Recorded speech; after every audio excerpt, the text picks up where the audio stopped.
What if people don't drain you because they're toxic? What if they drain you because every time you're around them, you disappear? You become the polite one, the calm one, the easy one, the version of you that laughs at the right time, says the right things, and never makes anyone uncomfortable. Then you go home, lie on the couch, and feel empty, even though nothing bad happened. That's the part nobody talks about.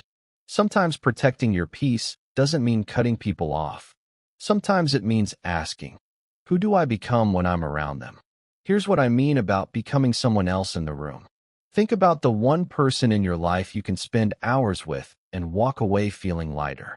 What makes that different? It's not just who they are, it's who you get to be around them.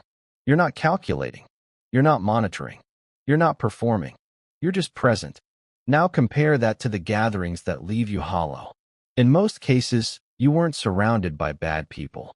You were surrounded by an expectation, often unspoken, sometimes entirely imagined, of who you're supposed to be in that room. The responsible one, the strong one, the one who holds it together, the one who doesn't bring anything uncomfortable. And here's the thing that most people don't understand. Maintaining that performance costs something real. Every single time. The problem isn't the people. The problem is the cost of the role. And here's where it gets interesting. Because most of us never question the role. We just feel exhaustion and assume it means we need more distance. We start trimming our social lives. Fewer gatherings, shorter visits, harder limits. And sometimes those adjustments help. But sometimes you end up more isolated, still exhausted, and now also a little lonely, because the role followed you. You brought it with you into every relationship you kept. So, before we talk about protecting your peace, we need to ask a more precise question. What, exactly, are you protecting it from? Some people move through social situations like water, easy, natural, unbothered. Other people move through the exact same situations like they're navigating a room with hidden tripwires. Always slightly braced, always alert, always half aware of the emotional temperature of everyone around them. And it's not weakness. It's not introversion. In most cases, it's a nervous system that learned, somewhere, a long time ago, that people are unpredictable, that the room could shift, that a wrong word, a wrong tone, a wrong reaction could cost you. Think about what it means to grow up in a home where the emotional environment was loud, volatile, or simply inconsistent, where things could be fine one hour and dangerous the next. A child in that environment doesn't have the luxury of just being a child. They become something else, a little radar station, quietly scanning the frequency of the room. Is it safe? Is this person okay? If I stay very still, will this pass? That child grows up, leaves the house, builds a life. But the radar doesn't go away. It just follows them into every room they walk into for the rest of their life. Family dinners, work meetings, parties, first dates, even quiet Sundays that should feel like rest. And here's the brutal irony. You don't experience it as scanning. You just feel tired afterward. You just need to go lie down. You just find yourself thinking that maybe you're not built for people the way everyone else seems to be. You're not broken.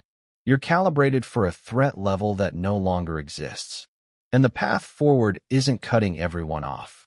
It's learning to slowly, carefully recalibrate. Now let's get specific. 6 shifts, not rules to follow, but ways of thinking about peace that don't require you to vanish from your own life. 1. Learn to tell the difference between being drained and being stretched. Not all exhaustion means something is wrong. Sometimes you're depleted because a person genuinely okay from you. Your attention, your energy, your sense of self. That's a signal about the relationship. But sometimes you're tired because something real happened. A conversation that challenged you. An emotion that surfaced unexpectedly. A moment that asked you to be more present than you're used to being. That kind of tiredness isn't damage, it's growth. And growth deserves rest, not distance.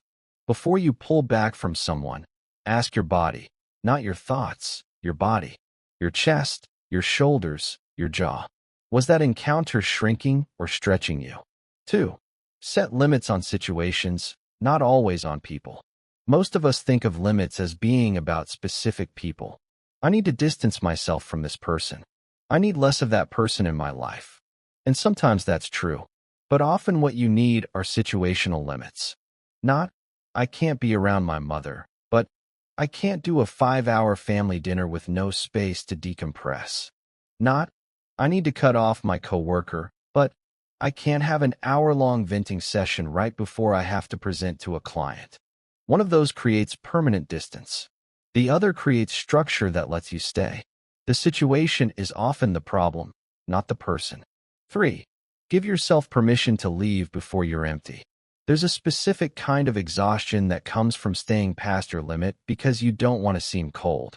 You know the moment. You can feel the energy leaving you, but you look around and think, if I leave now, will someone be hurt? Should I at least stay for the end? So you stay. And for the last 40 minutes, your body is in the room, but you are not. Leaving when you need to leave isn't rejection. It's respect for them and for yourself. You're giving people a real version of you instead of a depleted performance of you. You don't need an explanation. I'm going to head out is a complete sentence. The guilt you feel after is not evidence you did something wrong. It's evidence you were taught that your needs matter less than other people's comfort. 4. Stop processing out loud when what you need is silence. Sometimes after a hard day, the instinct is to immediately call someone and talk it through. And sometimes that helps. But sometimes after you hang up, you feel more tangled than before. Because you weren't looking for perspective, your nervous system was looking for somewhere to settle. And it can't settle through words. It settles in quiet. A walk without your phone. Cooking something slowly. Sitting in a room without an agenda. These aren't avoidance.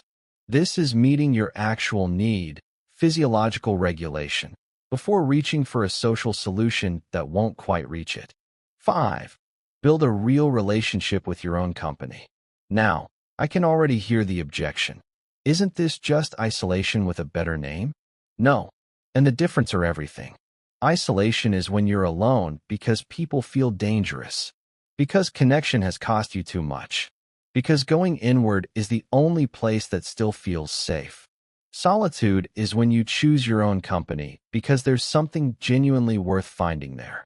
Because silence isn't emptiness, it's space. Space for the thoughts you can't hear when you're always performing for an audience. Here's how to tell which one you're in. When you're alone, do you feel like you've arrived somewhere, or like you're waiting for something to be over? Solitude feels like presence. Isolation feels like hiding. If you've been hiding, the goal isn't to throw yourself back into the crowd. It's to slowly build a relationship with yourself that doesn't require escape in either direction. 6. Communicate what you need before you become resentful.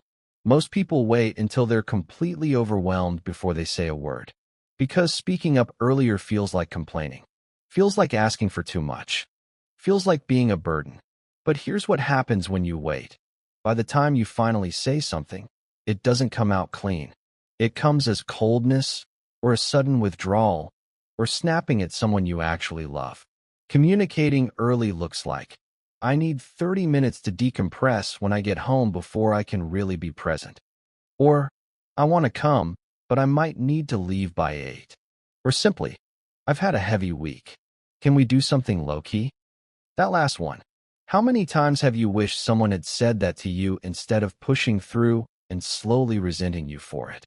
The people worth staying connected to will adjust. Not because they must have the real you under honest conditions, then a performance of you under conditions slowly grinding you down. Here's the insight that sits underneath all of this, the one that takes the longest to really land. A lot of the exhaustion you feel around other people isn't about other people. It's about a child who learned that being truly seen is risky, who learned that having needs was inconvenient, who figured out, very early, that the safest way to move through a room was to make yourself small, readable, easy, to become whatever the room needed before the room could decide you were too much. That child became very, very good at reading people, at sensing what was coming, at becoming the right version of themselves before anyone had to ask. And now that child is running a significant portion of your adult operating system. Every gathering, every conversation, every room. You didn't choose this. It was handed to you by circumstances that asked far too much of someone far too young. And the question now isn't whether that part of you exists. It does. The question is whether you're ready to stop letting it make all your decisions. Because that radar kept you safe. It did its job. But you are not in that house anymore. And the world you're navigating now, with the people you're choosing now, doesn't require someone who's always braced for impact.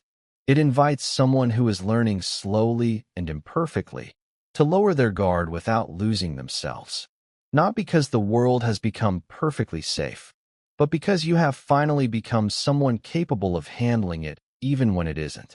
That is the shift. Not cutting everyone off.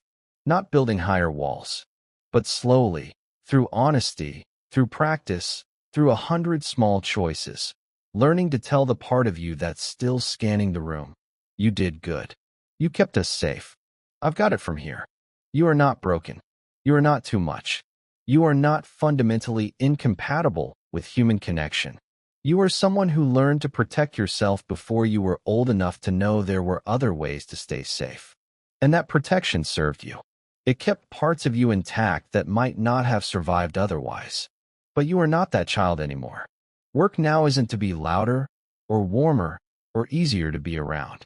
It isn't to perform closeness you don't feel, or push through exhaustion that's trying to tell you something real. The work is to learn, slowly, imperfectly, honestly, to be present without disappearing. To be in connection without losing yourself inside it. To protect your peace not by building a fortress around it, but by understanding it deeply enough to finally know what threatens it. That is the work, and it is worth doing. If this video helped you see something about yourself a little more clearly, I want to know. Leave a comment below. What did you recognize today? Was it the radar that never turns off? The guilt of leaving early? The performance of strength you've been holding up longer than you can remember? And if you want to keep exploring these layers of human behavior, the patterns we inherit, the defenses we build, the selves we lose and slowly find again, subscribe to this channel. There's a lot more to come.